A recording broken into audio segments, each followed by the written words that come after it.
அகிலமெங்கும் உள்ள தமிழ் நேயர்கள் அனைவருக்கும் பரம்பரை ஜோதிடர் உங்கள் மனோ பாலாஜியின் அன்பான வணக்கம். மகர ராசியில் பிறந்த அன்பர்களுக்கு செவ்வாய் பகவான் பெயர்ச்சி. செவ்வாய் பகவான் உங்களுடைய ராசிக்கு 4ஆம் அதிபதியாகவும் வரக்கூடிய செவ்வாய் பகவான். அதே சமயத்தில் உங்களுக்கு லாபாதிபதியாக வரக்கூடியவரும் செவ்வாய் பகவான். இந்த செவ்வாய் நவ கிரகங்களிலேயே அதாவது எந்த ஒரு பலத்தையும் ஒருத்தருடைய வாழ்க்கையில் கொடுக்கணும்னா செவ்வாய் நல்ல பலம் பெற்று இருக்கணும். ஏன்னா செவ்வாய் தான் பூமிக்காரகன் சொல்லுவோம், இரத்தக்காரகன் சொல்லுவோம். அது மட்டும் கிடையாது, ஒரு விளையாட்டுத்துறை, இராணுவத்துறை, மருத்துவத்துறை இதிலெல்லாமல் சாதிக்கணும்னா செவ்வாய் பகவான் வலுப்பெற வேணும்.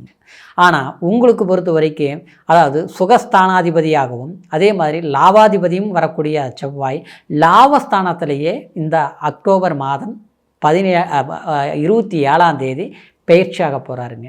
இந்த பெயர்ச்சி குருவோடைய பலமும் செவ்வாய்க்கு ஏற்பட போகுதுங்க. இந்த காலகட்டம் உங்களுக்கு தொழில், குடும்பம், பொருளாதார வெற்றி, அதே வாழ்க்கை சார்ந்த விதத்தில் புதுவிதமான ஒரு முன்னேற்றங்கள் எல்லாமே எப்படி ஏற்பட போகுது அப்படிங்கிறத பற்றி தாங்க இந்த பதிவில் இப்போ நம்ம பார்க்க போகிறோமுங்க. ஃபஸ்ட் டைம் பார்க்குறவங்களா இருந்தீங்கன்னா சப்ஸ்கிரைப் பண்ணி பெல் பட்டன் அழுத்தி ஆல் ஆப்ஷன் கொடுங்க. மகர ராசி அப்படின்னா சொல்லணுமா, ரொம்ப தைரியசாலிங்க. ஏன்னா செவ்வாயும் உங்களுடைய ராசியில் தான் உச்சம் பெறுவார். அதனால தான் உங்களுடைய மனசில் ஒரு வேலையை நினச்சிட்டிங்கன்னா அந்த வேலை முடிக்காமல் விட மாட்டீங்க. நைட்டு வரைக்கும் வேலை செய்யணுமா, கண்டிப்பாக செய்வீங்க. உழைப்பால் உயரக்கூடிய ராசி எந்த ராசி அப்படின்னா அது கண்டிப்பாக மகர ராசிக்காரர் தான். அதனால தான் காலபுருஷ தத்துவத்தில் 10ஆவதாக உங்களுடைய ராசியை வச்சுருக்கிறாங்க. காரணம் என்னென்னா சனி பகவானுடைய ஆட்சி பலம் கொண்ட ராசி. அப்போது உங்களுக்கு நீங்கள் எந்த இடத்துல இருந்தாலும் வேலையில் கண்ணுங்கருத்துமாக இருப்பீங்க. உழைப்பால் உயரணும்னு ஆசைப்படுவீங்க. உங்களுடைய உயர்வு எப்படி இருக்கும்னா படிப்படியாக கொஞ்சம் கொஞ்சமாக முன்னேறக்கூடியவங்களாக தான் இருப்பீங்க. அதிர்ஷ்டத்தை அதிகமாக ஆசைப்பட மாட்டீங்க. அடுத்தவங்களால் நல்லது கிடைச்சா போதும், அதனால் இவங்கக்கிட்ட நல்லா பழகி ஒரு சகாயமாக ஒரு வேலையை வாங்கிக்கலாம் அப்படின்னு நினைக்கக்கூடிய தன்மையெல்லாம் மகர ராசிக்காரருக்கு அந்த புத்தி வரவே வராது.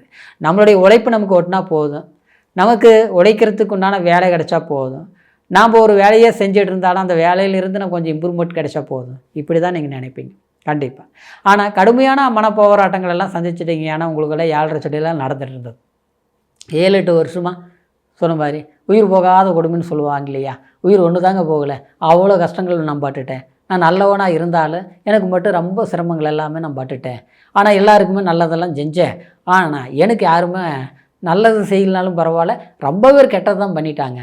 இதனால் பணத்தை இழந்து மனசை கஷ்டப்படுத்தி காயங்கள் பட்டு சொந்த பந்தத்தை முதல் கொண்டு யார் யார் எப்படி எப்படிங்கிறது இல்லாமல் நான் என்னுடைய வாழ்க்கையில் தெரிஞ்சுக்கிட்டேங்க அப்படின்னு சொல்லி ஒரு அனுபவத்தை கற்றுக்கிட்டவங்க தான் இந்த மகர ராசிக்காரர். ஏன்னா இந்த சமீபமாக அவ்வளோ ஒரு இடையூறுகள் பட்டிங்க. ஆனால் இப்போ கூட பார்த்தோம்னா 3ஆம் இடத்துல சனி இருந்தது ஓரளவுக்கு சாதகமாக இருந்தாலும் 2ஆம் இடத்துல ராகு இருக்கிறது நம்மளுடைய பேச்சை நமக்கு சில பகையாக்கும்.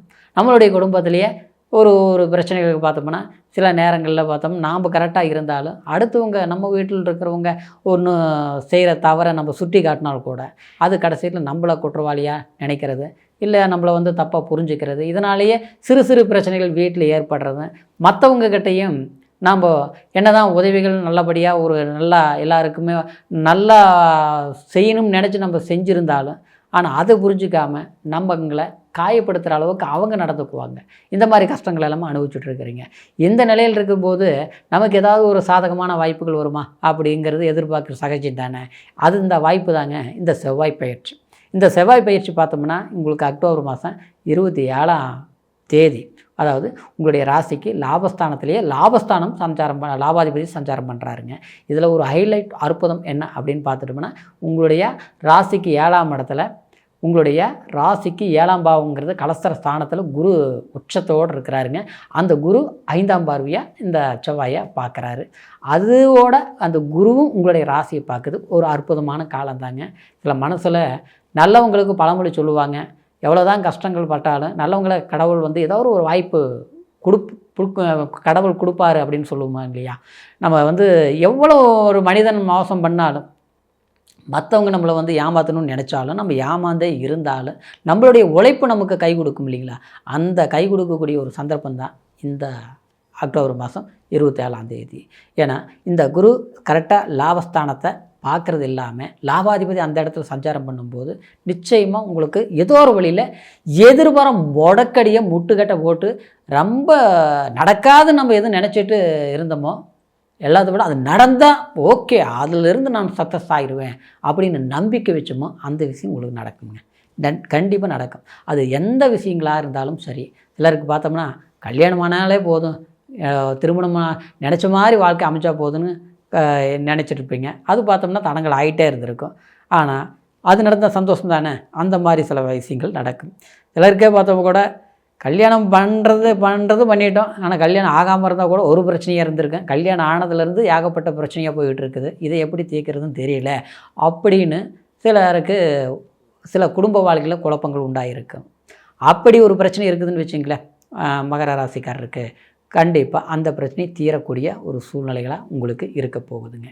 இந்த செவ்வாய் கண்டிப்பாக 2ஆம் இடத்தை பார்க்கறதுனால அது மட்டும் இல்லாமல் குரு உங்களுடைய ஜென்மத்தை பார்க்கக்கூடிய சந்தர்ப்பமாக இருக்கிறதுனால உங்களுடைய சோர்வுக்கு ஒரு உற்சாகம் கிடைக்கும்.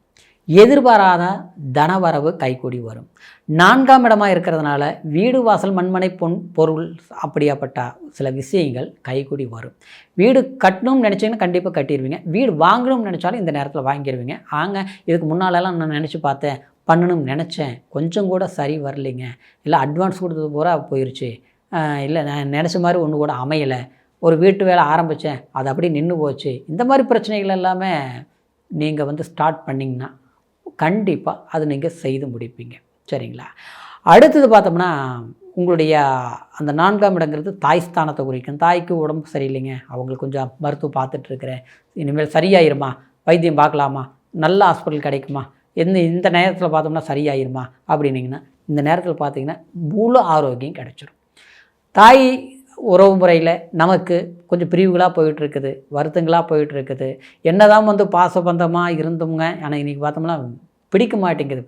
ஏன் பிடிக்க மாட்டேங்குது, உட்காந்து பேசுனா ஏதோ சங்கடம் வந்துடுது, இதெல்லாம் சரியாயிருமா அப்படின்னு நினைக்கிறவங்களுக்கு கண்டிப்பாக ஒரு தாயின் அரவணைப்பு கிடைக்கும். அதே மாதிரி தாய் உங்களை தப்பாக புரிஞ்சிருந்தாலும் அவங்க புரிஞ்சுக்குவாங்க. அவங்களால உங்களுக்கு ஏதோ ஒரு நல்ல விசேஷங்கள் நடக்கும், அவங்களால ஆசீர்வாதம் உங்களுக்கு கிடைக்கும். அதாவது சில பேருக்கு தாயார் இல்லாமல் கூட இருப்பாங்க, காலப்போக்கில் ஏதாவது இது ஆயிருந்தால் கூட அவங்களுடைய ஆசீர்வாதம் இறைவனாக இருந்து உங்களுக்கு ஒரு நல்வழிப்படுத்தக்கூடிய ஒரு வாய்ப்புகள் உண்டாக்கும். உண்மையை சொல்ல போனால் மகர ராசிக்காரரை பொறுத்த வரைக்கும் கடுமையான கஷ்டங்கள் நம்ம 1000 சந்தித்து மீண்டு வர்றதுக்கு அதுக்குண்டான முயற்சி வழி ஏதாவது கிடைக்குமா, இப்படி கிடைக்குமா, அப்படி கிடைக்குமா, இங்கே போய் வேலை செய்யலாமா, அங்கே போய் வேலை செய்யலாமா, இல்லை இருக்கிற வேலையிலேயே பிரச்சனைகள் தீருமா, புது வேலை வாய்ப்பு கிடைக்குமா, இப்படிலாம் தடுமாற்றமான ஒரு சூழ்நிலைங்க. சரிங்களா? இல்லை பார்த்தோம்னா எல்லா சாமி கும்பிட்றோம், எல்லா கோயிலுக்கு போகிறோம், எல்லாமே நம்ம நல்லதாகவே பண்ணுறோம், ஆனால் நமக்கு மட்டும் கஷ்டமே தீர மாட்டேங்குது, என்னென்ன தெரியலையே அப்படின்ட்டு. ஏன்னா மகர ராசிக்காரர் யாருக்கிட்டையும் சொல்லவும் மாட்டீங்க. அப்படியே எதுவாக இருந்தாலும் நம்ம சொல்லி என்ன தீரப்போகுது, கடவுள் நமக்கு ஏதாவது ஒரு வாய்ப்பு கிடைக்கும், இல்லை நம்மளுடைய உண்மை நமக்கு உறுதுணையாக இருக்குங்கிறது தன்னம்பிக்கை வழிகள் மகர ராசிக்காரர். ஆனால் அதுக்கு தகுந்த மாதிரி ஒரு நல்ல பலன்கள் கிடைக்கக்கூடிய ஒரு சந்தர்ப்பமாக இந்த காலகட்டம் அமையுங்க. கவலைகள் மறந்து, கஷ்டங்களை மறந்து புதிய முயற்சிகள் எடுங்க. நேரம் சாதகமாக இருக்கிற போது தான் நாம் சில வெற்றிகளை அடைய முடியும். சரிங்களா? அதனால் செவ்வாய் பயிற்சி அற்புதமான ஒரு வளர்ச்சி நிறைந்த காலமாக இருக்கும். இது டிசம்பர் மாதம் 7ஆம் தேதி வரைக்கும் ஒரு புது முயற்சிகள் எல்லாமே கைகூடி வரக்கூடிய காலம். இன்றைக்கி எடுக்கிற முயற்சி எதிர்காலத்துக்கு தேவையான வாய்ப்புகள் கொடுக்கும் கண்டிப்பாங்க. இப்போ சொன்னது கோச்சார பலன் அப்படின்னா ராசி, ராசினா மதி. சரிங்களா? நம்மளுடைய சிந்தனைகள் எப்படி இருக்கும் அப்படிங்கிறத வச்சு அந்த சிந்தனைகளால் ஏற்படக்கூடிய பலன்கள் தான் இது அப்படிங்கிறது உண்மை. ஆனால் விதி அப்படிங்கிறது லக்னத்தை வச்சு தான் முழுமையான ஜாதகங்களை நம்ம பார்க்க முடியும், என்ன தசா புத்தி அப்படின்னு.